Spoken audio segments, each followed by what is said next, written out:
For PorcioTopVelocity.net, pitch analysis here of Nick. We're going to pair him up with Cody Hall here at 96. Take Nick into his leg lift. Cody into his leg lift. So Cody getting inside drive leg, does this really well. Big momentum guy. You can see Nick's not as much. Cody comes out of that leg lift, picks up a lot of speed because of that position. Nick, not as much, and you can see it in the force vector angle here. Cody has a more linear force vector angle than Nick. Nick's very vertical here, almost 90 degrees. So that's important because as we pick up momentum, if we can still hold stability, which is external rotation, hold torsion, but we can get the shin to somewhere here when the front hip is out here, then we initiate force down, it should accelerate energy forward. That's really we want to maximize leg power.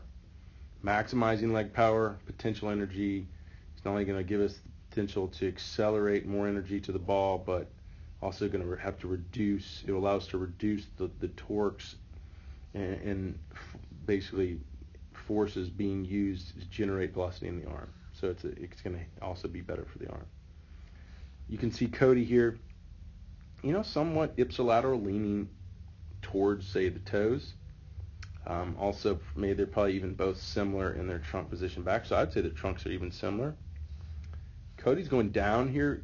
Nick's swinging the arm back. Now that could be tough to basically cock from that position. Well, let's see what happens. So continue to build momentum. Here comes Cody's force vector.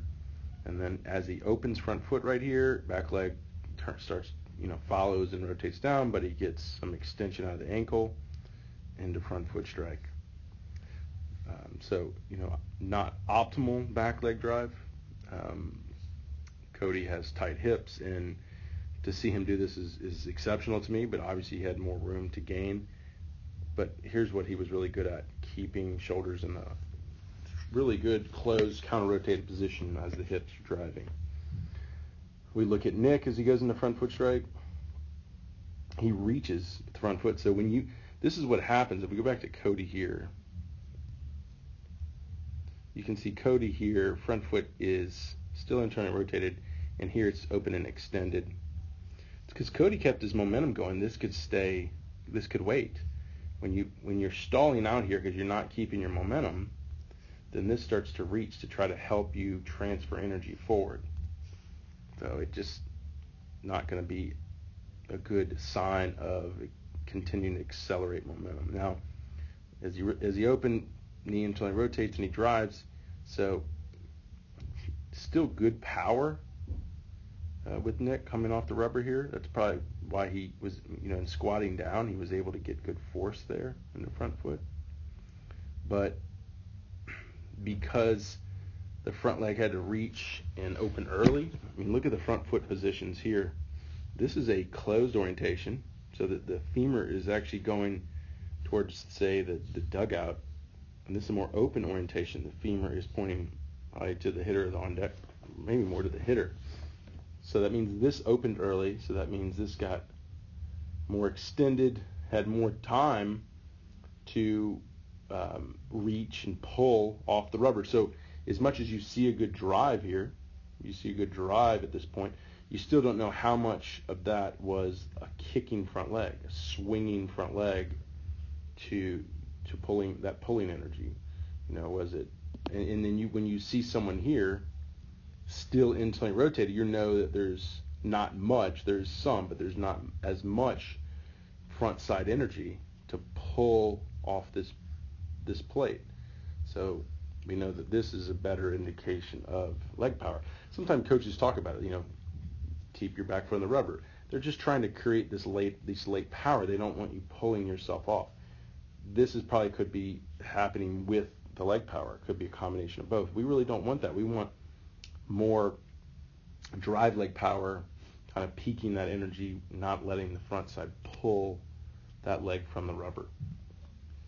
It's an indication to me that it is the front leg swinging, pulling, because when front foot lands, you see this glove side pulling. So it just tells me at this point, probably right here, this is pulling back, this was swinging open to help bring the backside around. I mean, if you look at Cody right here, this is closed, so this isn't pulling, this is closed.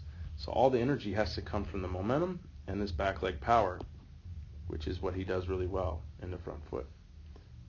So we see front leg stabilizes in both. We see a tucked glove, an untucked glove. So that just told me that, that almost proof at this point that Nick is swinging open both sides, front leg and front shoulder. And then what that does is it kills hip to shoulder separation. Now we pretty much have it in sync. Arm is exposed to the hitter at this point. Really no separation to transfer that energy. So the arm jumps up quick, even releases before the trunk even goes forward. You see Cody, arms back. He has time now to transfer trunk forward into pitch release. So look at all this trunk tilt at pitch release that he's getting. And they pretty much have the same front legs. They're not driving the front legs. Cody, that's another thing you could add in, is getting better at driving front leg. And look at the difference here. Almost twice, 30 degrees more forward trunk tilts at pitch release. That's going to be huge when it comes to ball speed. So Nick just needs to keep his momentum going better, not let the front side reach and pull, keep it internally rotated and passive, and just strictly power out of backside to optimize the separation between this hip and shoulder going into front foot strike. This is really tells you the difference between the two is this position here where they both land and stabilize front foot. You see almost optimal hip to shoulder separation in Cody, and you don't see much hip to shoulder separation at all at this point. So I think a lot of key points here for Nick to get better.